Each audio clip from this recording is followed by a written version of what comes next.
ওকে 25% আমরা পেয়েছি। আর বাকি 25% এর একটা চেক আছে যেটা আসলে খুব তাড়াতাড়ি এটা ক্যাশ হয়ে যাওয়ার কথা। সো ওইদিনে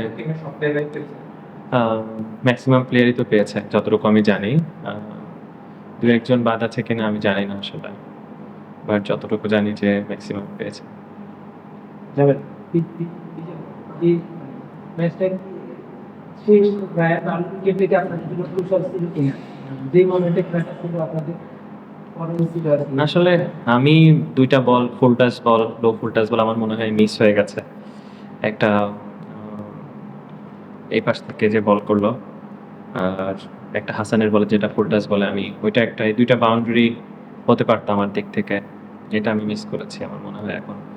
আর রায়ান বার্ন অবশ্যই খুব ভালো শেপে তো আছেই থ্রু অফ দ্য টুর্নামেন্টে। আমার মনে হয় এবার বিপিএলে Khushdil Shah, Ryan Burn one of the best foreigner মানে পারফর্ম করতেছে। তো আমার মনে হচ্ছে যে ও থাকলে অবশ্যই একটা চান্স তো ছিলই।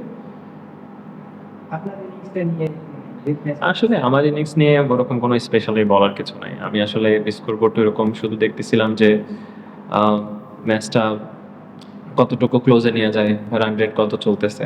আমার ব্যাটিং আসলে শুধু মনে করছি যে উইকেটে থাকতে থাকি এবং বল অনুযায়ী ব্যাটিং করতে থাকি, যা আমি পারি ততটুকু এক্সিকিউশন করতে থাকি। কাকে মারা যায় কি করা যায় এসব নিয়ে আসলে দিন আমার ব্যাটিং নিয়ে আসলে প্রথমে একটা আফিফের হাতে একটা ক্যাচ ছিল, 6-7 রানে আউট হয়ে যেতে পারতাম। সো আল্লাহ তালা দিয়েছে বিধায় আসলে একটা বড় রান হয়েছে। তাছাড়া আসলে ম্যাচ জেতাতে পারলে আলাদা একটা শান্তি লাগতো। আসলে এরকম ম্যাচ কিন্তু জেতানোটা একটা ব্যাটসম্যানের জন্য একটা ড্রিমের মতো থাকে যে লাইফ টাইম এরকম 5-6টা সে ম্যাচ জেতাবে একা নিজের হাতে।